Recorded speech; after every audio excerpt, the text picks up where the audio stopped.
और आज के एजेंडे में अब खबर है बहुचर्चित कोडीन युक्त कफ सिरप मामले की। लगातार एक के बाद एक खुलासे इसमें हो रहे हैं।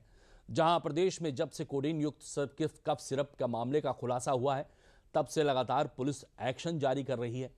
मामले में अब ताजा कार्रवाई चंदौली में हुई है, जहां थाना मुगल सराय और क्राइम ब्रांच की संयुक्त टीम ने एनडीपीएस एक्ट के अंतर्गत कार्रवाई करते हुए कोडीन युक्त कफ सिरप के अवैध कारोबार से अर्जित लगभग 3.50 करोड़ रुपए मूल्य की अचल संपत्तियों को अस्थायी रूप से फ्रीज कर दिया है। कार्रवाई ग्राम बेचूपुर, चंदासी और हरिशंकरपुर में आरोपी व उसके परिजनों की कुल 6 संपत्तियों पर की गई है। आरोपी स्वप्निल केसरी फिलहाल जेल में बंद है और उस पर चंदौली, वाराणसी व सोनभद्र में कई मुकदमे दर्ज हैं। जांच में सामने आया है कि आरोपी फर्जी फर्म के जरिए प्रतिबंधित कोडीन कफ सिरप का अवैध कारोबार कर दूसरे राज्यों में सप्लाई करता था। पुलिस अधीक्षक आदित्य लांघे ने उनके निर्देश पर चलाए जा रहे इस विशेष अभियान के तहत यह कार्रवाई अमल में लाई गई है। बहुचर्चित कोडीन युक्त कफ सिरप मामले में यह बड़ी कार्रवाई हुई है। कई महीनों से यह मामला सुर्खियों में बना हुआ है। एक के बाद एक लगातार खुलासे हो रहे हैं, पकड़ धकड़ हो रही है, नई नई चीजें सामने आ रही हैं। लोग इसमें जो लोग संलिप्त हैं वो किस तरह से बेखौफ होकर इंसान और इंसानियत के साथ खिलवाड़ कर रहे थे, उसका जीता जागता उदाहरण एक के बाद एक पुलिस के इस मामले में, जो ये मामले में पुलिस जो कार्रवाई कर रही है उसमें ये एक के बाद एक खुलासा हो रहा है। और इस खबर पर बात करने के लिए हमारे संवाददाता विकास सिंह जी हमारे साथ जुड़े हैं। आइए उनसे बात। विकास जी, ये जो कोडीन कफ सिरप का जो पुलिस की कार्रवाई का मामला आया है, क्या यह मामला है और कैसे इसे आप देखते हैं, बताइए सर।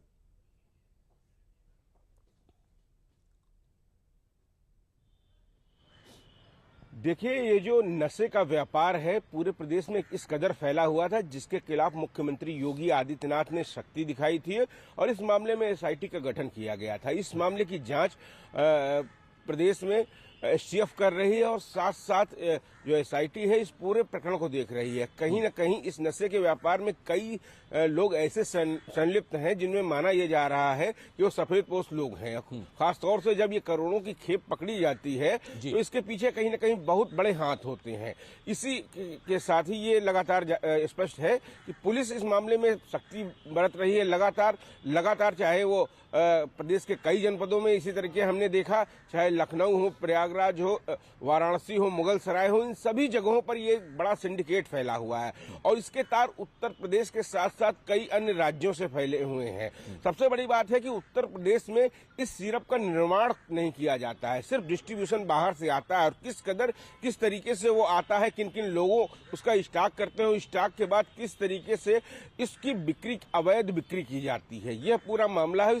के मामले में कौन से लोग हैं जो इसको संरक्षण दे रहे हैं, इन सब चीजों पर लगातार एसटीएफ की नजर है और उन लोगों के गृहवान तक पहुंचने के लिए जो लोग पकड़े गए हैं और कुछ लोग जो इसके मास्टरमाइंड थे जो देश से बाहर है, उसकी भी कानूनी शिकंजे लेने के लिए कार्रवाई की जा रही है और उसके एक रिश्तेदार को भी अभी हाल ही में पकड़ा गया था। इन सभी पूछताछों के बाद से तमाम सारी जो कार्रवाइयां हो रही हैं ये दस्तूर जारी है, चूंकि एसटीएफ लगातार कड़ी दर कड़ी जोड़ती जा रही है और उन जगहों पर पहुंच रही है जहां पर ये अवैध कारोबार चल रहा था। तो निश्चित रूप से एक बड़ी सफलता है पुलिस के लिए। इस मामले में जो सख्त कार्रवाई की गई है ये दर्शा रही है कि ये अभी एक कार्रवाई मात्र नहीं है, ये लगातार सिलसिला जारी रहेगा और बड़े बड़े जो लोग हैं इनके पीछे उन तक शिकंजा कसेगा और उनको कानून के तहत लाया जाएगा, उन दोषियों को लाया जाएगा। और ये सबसे बड़ी बात है कि जो ये नशे का व्यापार है जिस तरीके से फल फूल रहा था उस पर शिकंजा कसा गया है और ये बहुत बड़ी बात है कि इतनी बड़ी खेप जो पकड़ी जाती है, कहीं ना कहीं ये एसटीएफ की सफलता भी कहेंगे कि वो वहां तक पहुंचे और उसको पकड़ा गया। लेकिन सबसे बड़ी बात है कि इसके पीछे तमाम वो सारे लोग बेनकाब होने चाहिए और कानून के शिकंजे में लेने चाहिए। जी बिल्कुल। और मुझे लगता है कि जो लोग पकड़े गए हैं विकास, वो लोग अभी भी जेल में बंद हैं, लेकिन उसके बाद भी लगातार खुलासे पे खुलासे हो रहे हैं, उन लोगों से जुड़ी हुई संलिप्तता सामने आ रही है। यानी कि काफी गहराई में यह मामला जो है वो प्रदेश के अंदर फैला हुआ था, जिसकी जड़ पुलिस के हाथ लगी है।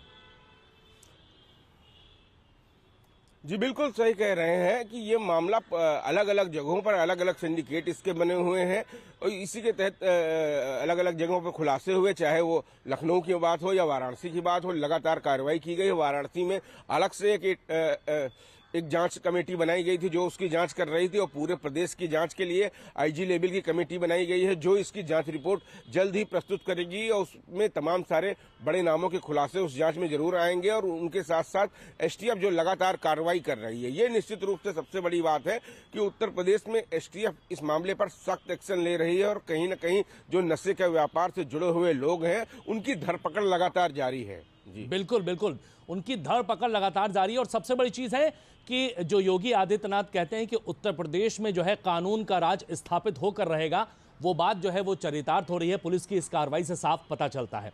विकास जी, बहुत बहुत शुक्रिया हमसे जुड़ने के लिए। बहुत बहुत धन्यवाद आपका।